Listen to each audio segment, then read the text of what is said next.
Total 9 yang kita masukin, itu omsetnya sekitar 200 juta. Tadinya tuh ya Bang, gue mau nanya seberapa berharganya, seberapa pentingnya pedagang kantin sastra gitu kan.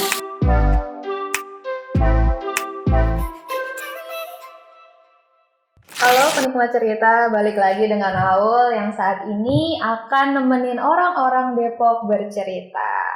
Jadi pada sore hari ini kita akan ngobrol-ngobrol santai dengan salah seorang inisiator dari Kantin Sastra, akun IG Kantin Sastra, yaitu kantin yang ada di FIB UI, Fakultas Ilmu Budaya. Jadi langsung aja kali ya, kita langsung kenalin Bang Gary. Apa kabar Bang Gary? Alhamdulillah baik. Oke. Depok bercerita ya? Iya, Walaupun Depok. secara Bekasi nggak apa-apa berarti ya? Gak apa-apa, aman Bang. Woi, Bekasi bercerita harus bikin berarti ini. Iya, selamat sore ya Bang, gimana? Baik kan? Alhamdulillah. Baik. Jadi Bang Gary, terima kasih sudah mau untuk datang ke sini, Ya, diundang ke sama-sama. sini. Terima kasih juga sudah diundang juga. Iya, jadi sebenarnya nih Bang, gue tuh penasaran, benar nggak sih lu salah satu dari inisiator akun IG yang tadi gue bilang itu?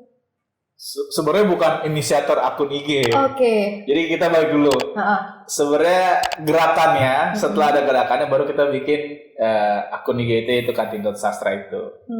@kantin.sastra. Jadi awal gerakan yang bikinnya adalah hashtag Kansas buka lagi. Jadi buka laginya itu secara virtual tentunya. Karena kan kampus lagi pandemi. Jadi mereka buka lagi, Kansas buka lagi tapi di rumah masing-masing atau ada beberapa yang sewa tempat gitu, sewa lapak gitu. Jadi Kansas kantin sastra kayak gitu. Berarti kalau selama pandemi ini ya Bang, hampir 1 tahun ini nih, berarti kantinnya itu emang tutup? Iya, tutup total kan. Jadi kan kalau nggak salah itu kampus itu tutup sekitaran pertengahan Maret. Oke. Jadi pertengahan Maret, gua itu waktu itu bikin programnya itu Kansas buka lagi itu kalau nggak salah awal September. Jadi gue sedikit cerita dulu ya. Boleh. Banyak sih bukan ini. Gak apa-apa, Kan gitu ya. Bangga. Jadi kan pertengahan Maret tutup gitu kan. Oke. Jadi otomatis tuh kegiatan kampus stop semua termasuk kantinnya gitu kan. Dan mereka ini kan ya pendapatannya harian ya mau nggak mau ya karena memang pedagang di kampus gitu kan. Jadi selama Maret, April, Mei, Juni, Juli, Agustus itu ya udah mereka benar-benar mengandalkan mungkin ada tabungan atau celengan dari dagang sebelum mereka pandemi gitu. Nah, waktu itu kan gue mikirnya kayak iya lu setinggi-tinggi gunung kalau dicangkulin tiap hari pasti bakal habis dong gitu kan. Jadi kayak dari situ gue juga mikir ini gimana ya kira-kira ya kalau misalkan lu yang tadinya ada penghasilan tetap harian gitu kan ya, tapi tiba-tiba nggak ada. Nah kebetulan waktu itu ada temen gue Tama sejarah 2012 itu datang ke warung gue juga. Jadi gue juga dagang juga gitu. Jadi ngerasain banget efek pandemi ini tuh bener-bener parah gitu kan ya. Nah dia datang ke warung gue awal September ngobrol-ngobrol sampai titik ya tadi juga nanya hal yang sama. Pedagang yang di kantin sastra gimana, yang di Kansas gimana ya gitu ya. Oh ya gimana ya gue bilang gitu kan, mereka ngapain ya, karena ya mestinya kan September itu kalau normal masuk lagi kan kampus, tapi karena September 2020 itu masih pandemi udah akhirnya berlanjut gitu kan. Nah orang pertama yang gue kontak waktu itu Ibu Kasem ini dia jualan gado-gado sama ketoprak gitu kan ya. Di FIB? Di FIB. Jadi dia salah satu pedagang yang ya cukup dekat lah sama gue gitu kan. Jadi gue kontak gitu kan, gue tanya gitu kan ya. Ya biasa nanyain kabar dulu, terus juga gue tanya kayak Bu pandemi lu ngapain aja gitu kan, maksudnya kegiatan ngapain aja ya. Sekarang sih sementara jualan PY dia bilang gitu kan, cuman ya gitu-gitu aja katanya gitu kan. Terus gue bilang bantuan kemarin dari alumni gimana, karena kan ada bantuan tuh kalau nggak salah April, Mei, Juni gitu, kalau nggak salah 3 bulan gitu kan ya, 1 juta sama yang terakhir 700.000. Bantuan kemarin gimana gitu ya, alhamdulillah bantuan ada gitu kan, dan ngebantu dia bilang gitu. Cuman kan dia bilang kayak gini sih, mohon maaf ya sebenarnya gue juga bukan pengemis gitu kan ya, maksudnya ya mereka tetap maunya dagang, maksudnya kalau mereka bukan yang nungguin sumbangan segala macam gitu, mereka tetap maunya dagang gitu kan. Terus juga ya yang bikin gue semangat adalah tadi gue ngeluarin konsep yang gue bilang masukin gue sama GrabFood gitu, karena kan warung gue walaupun parah kena pandemi, tapi karena ada aplikasi itu jadi masih bisa berjalan gitu kan. Nah akhirnya gue ngobrol-ngobrol, mau gak dimasukin ke GoFood sama GrabFood, gue bilang gitu, jadi dagang di rumah, gue bilang gitu kan. Ya mereka awalnya nggak ngerti gitu, karena ya dagang sekarang ini nih atau bisnis F&B sekarang ini memang umurnya rata-rata 30 tahun ke bawah, yang manfaatin Instagram, manfaatin digital marketingnya, manfaatin tadi GoFood sama GrabFoodnya, endorse dan lain-lain. Pokoknya digitalnya gitu emang umur 30 tahun kan. Sedangkan mereka yang bener-bener ya gue selalu bilang gitu, ketika ditanya ada email gak, ada gitu kan ya. Emailnya apa, nggak tahu apaan gitu kan ya, karena emang mereka nggak ngerti sama sekali gitu kan. Akhirnya gue tawarin seperti itu, awalnya masih agak bingung nih.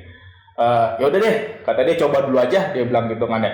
Terus yang bikin gue semangat lah, dia bilang gini, ya jangan kasih kita ikannya aja, tapi kasih kita pancingannya.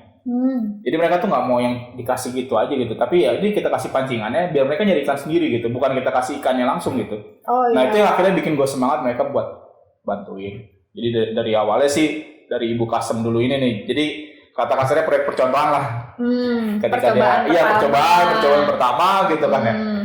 Berhasil, kalau misalnya berhasil lanjut kayak gitu sih. Itu dari sekian banyak yang jualan di situ, kira-kira ada berapa orang lah, ada berapa pedagang yang ikut program ini?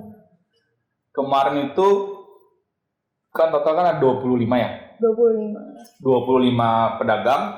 Kemarin itu yang total yang kita masukin itu ada 9. Nah sisanya berarti ada sekitar berapa tuh? 16 ya, 16-an ya. Nah sisanya itu ada pedagang-pedagang yang memang agak sedikit bingung kita buat ngolahnya gitu. Contohnya ada yang jual air minum doang. Terus juga ada yang jual nasi rames misalkan, yang lauknya banyak gitu kan. Sedangkan kalau untuk rata-rata yang kita masuk itu yang tunggal, ayam, produk ayam, gado-gado, soto, segala macam yang satu produk gitu, yang kita masukin gampang. Total 9 yang kita masukin, yang kita bantu secara digitalnya. Jadi waktu itu selain masukin ke GoFood sama GrabFood, kita juga foto produk juga, terus juga kita ada apa ya, kayak konsultasi gitu untuk nentuin nama warungnya apa, terus juga menunya apa, harganya berapa. Jadi kayak konsultan gitu ya? Iya, konsultan ekonomi sih. Dan ya itu waktu itu bercanda sama tim gitu. Ini sebenarnya dari traffic penjualan cukup lumayan besar waktu itu gitu kan. Iya. Terakhir gue rekap itu dari 9 pedagang itu antara periode September sampai Desember itu omsetnya sekitar 200 juta. Wah gila omset sih. Memang omset ya, tapi kan mereka skalanya industri rumah, bener-bener konsep cloud kitchen, resto tanpa resto gitu. Dan kita pikir kita kayak bisa jadi konsultan F&B gitu. Gitu. Wow, 9 ya, sisanya 16 tuh enggak, ya mungkin karena nggak ada yang ngurusin atau gimana. Ya terus juga, terutama kan apalagi yang di kampung, maksudnya gue tuh nggak mau bikin stereotip seakan tuh, ikut sama si Gary nih, masukin GoFood sama GrabFood, nanti rame segala macam itu. Bakal laku ya. Gue nggak mau gitu, maksudnya gue juga nggak bisa ngejamin itu gitu. Kita sebenarnya program kita ini benar-benar apa ya, nyuruh orang dagang aslinya, yang tadinya nggak ngapa-ngapain jadi ngapa-ngapain gitu, dagang, ya udah dagang di rumah gitu kan. Jadi rumah mereka ini nggak dibongkar sama sekali, nggak ada kursi buat makannya, nggak ada apa ya, pokoknya nggak ngubah struktur sama sekali. Mereka tuh adanya cukup banner aja di depan rumah. Berarti gini bang, lu cuma ngebantuin di awal, apa nanti pas udah tengah-tengah nih kayak sekarang masih mantau gitu? Tetap kita masih mantau juga. Contohnya kita kan megang email mereka nih. Jadi ya tadi kita bisa disebut konsultan F&B kan, kita megang email mereka semua, dan gue bisa nyebut angka penjualan dari September sampai Desember kemarin 200 juta, dan gue belum ngerekap lagi karena emang itu angka-angka semua ribet gitu kan. Dan kita emang kekurangan orang jujur. Jadi kita ketika kita megang email mereka, kita dapat daily report ya.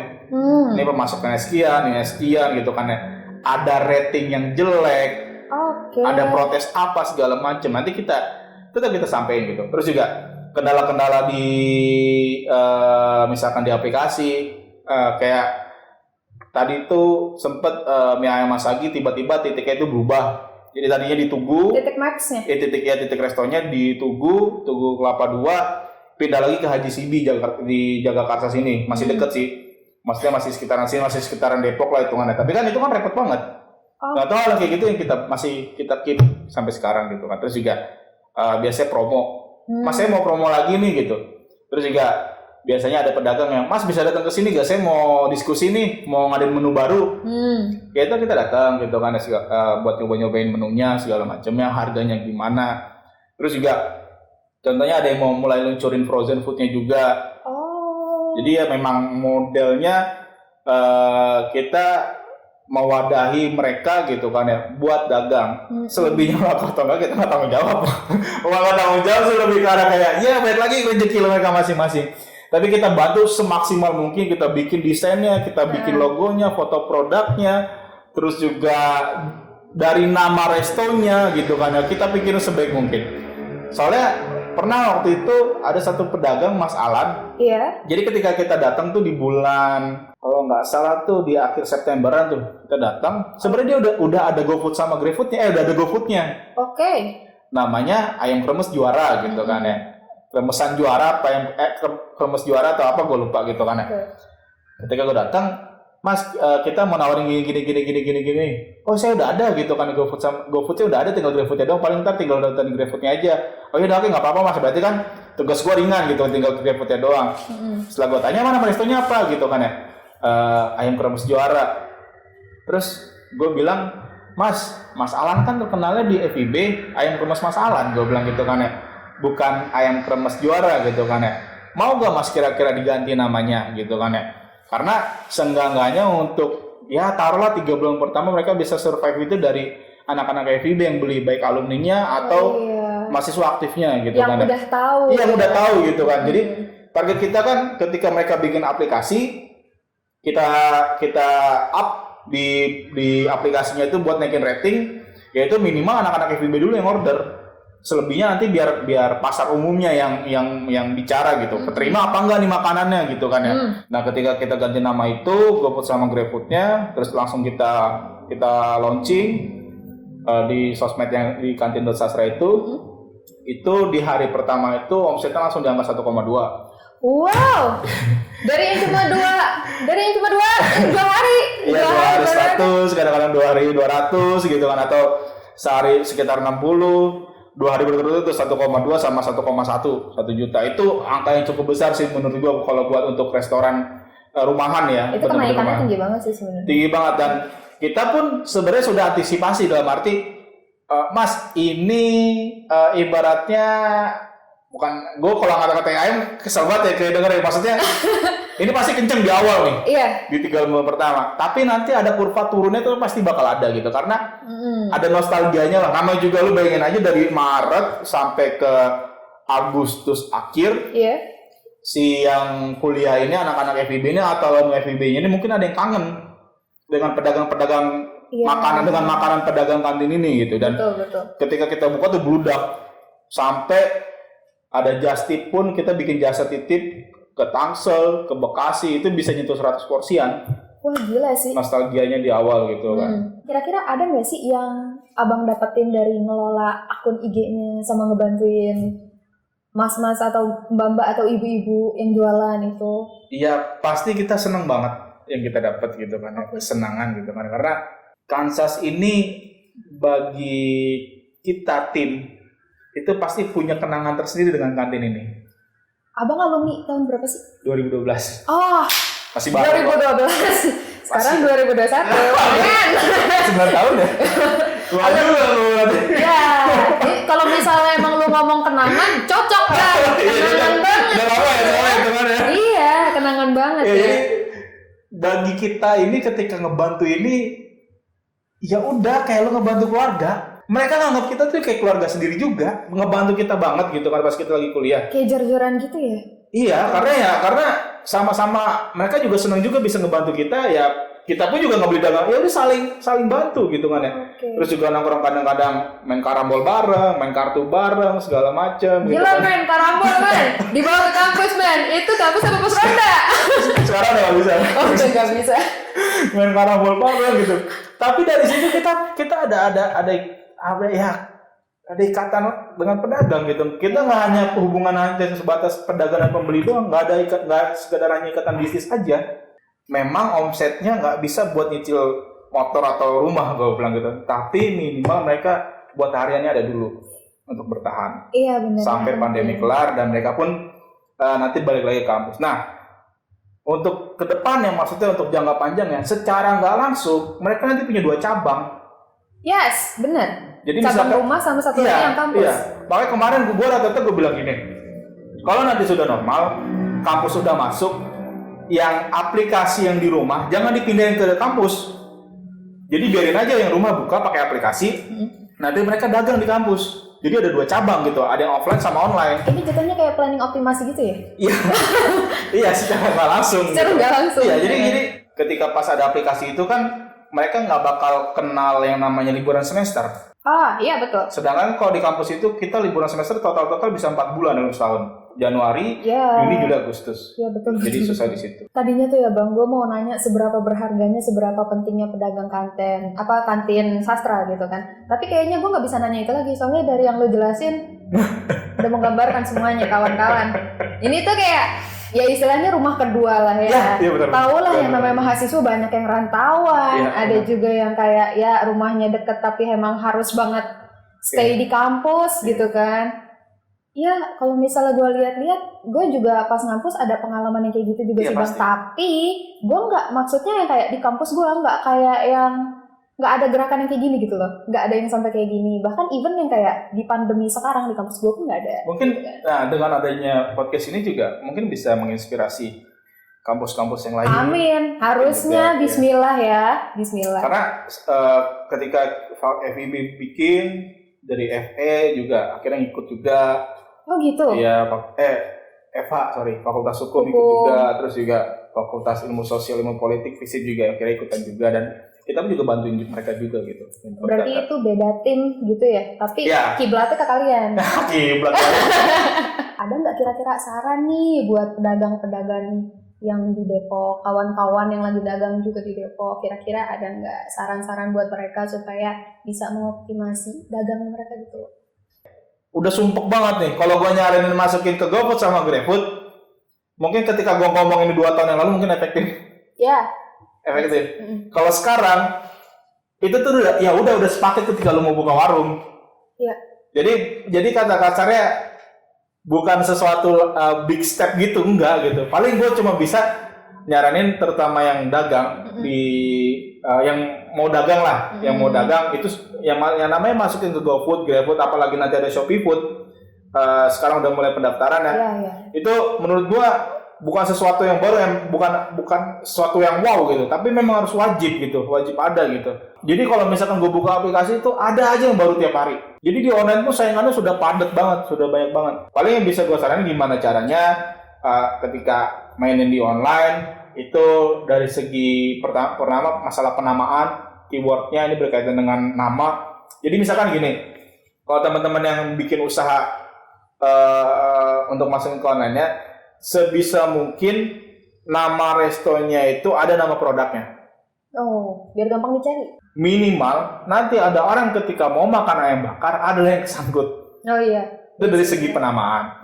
Terus foto produk jangan ngambil dari Google sebisa mungkin. Karena banyak kejadiannya di foto bagus, nyampe di tempat asal-asalan gitu. Kayak waktu itu sempat viral tuh, bubur kacang hijau green tea. Di fotonya tuh mangkok bubur kacang hijau dengan green tea itu hijaunya hijau bagus, terus ada hiasan bunga-bunga gitu. Pas nyampe di tempat ternyata dipakai cup doang gitu.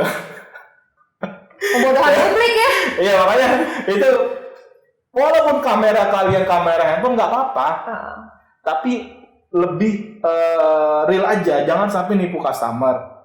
Terus selanjutnya masalah promo di aplikasi. Banyak dari teman-teman yang main di aplikasi itu bikin promo asal-asalan.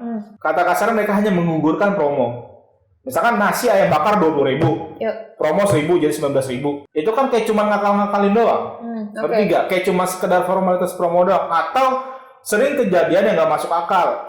Mereka ngikutin promo 50%. gue pernah lihat ada resto yang jual nasi telur bakar.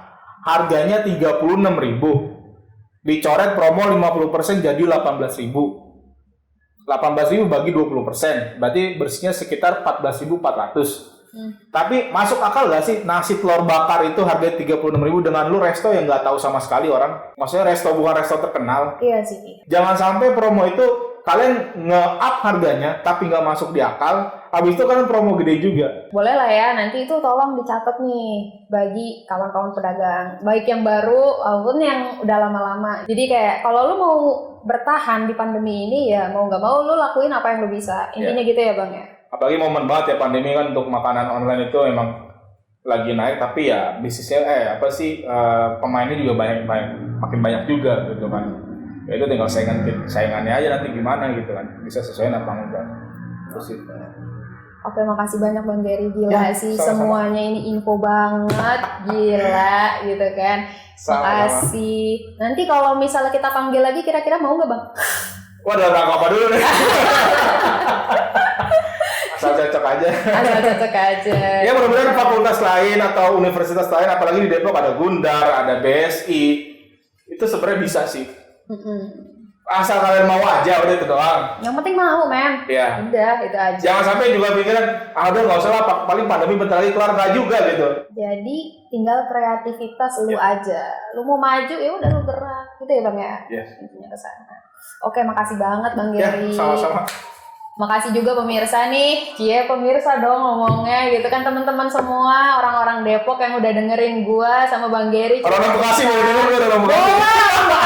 Orang Bekasi, orang dulu lagi si Jakarta ya kan. Kali aja ada orang Bandung di sini yang Gue lihat, ya kan? malah tadi panggil sama orang Bekasi gini gitu kan ya. Gue malah di Depok jadinya. Gitu kan. Yaudah kalau misalnya kayak gitu nanti biar sering-sering Bang Gary kesini. Nanti kalau misalnya emang teman-teman suka nih sama topik kita di hari ini, nanti boleh komen sebanyak-banyaknya. Kali aja nanti Bang Gary bisa dipanggil lagi ya Bang ya buat bahas-bahas yang lain gitu kan. Sama kalau misalkan ini bisa juga cek di aplikasi GoFood sama GrabFood itu ada ayam kremes masalan, ada penyetan Mas Roni, ada gada-gada ketoprak kopral, ada mie ayam Masagi, ada sate Abah Suli, ada ayam rica Budemar, dan junk food Nino. Tuh, dengerin. Itu apalagi anak FIB sih, harus lihat. FIB dan mereka asli Depok semua tuh dagangnya rata-rata. Oke, dicatat ya teman-teman semua. Oke, sampai sini aja buat hari ini. Makasih banyak. Ya, Bang sama-sama. Gary. Ya, semoga nanti bisa dipanggil lagi. Oke, kawan-kawan semua. Jadi cukup sekian buat hari ini. Nanti buat next ketemu lagi sama gua. Tolong nanti komen, like, and subscribe YouTube channelnya Depok Bercerita, ya kan? Gitu. Oke, cukup sekian dari gua. Nanti kita next time ketemu lagi. Assalamualaikum warahmatullahi wabarakatuh.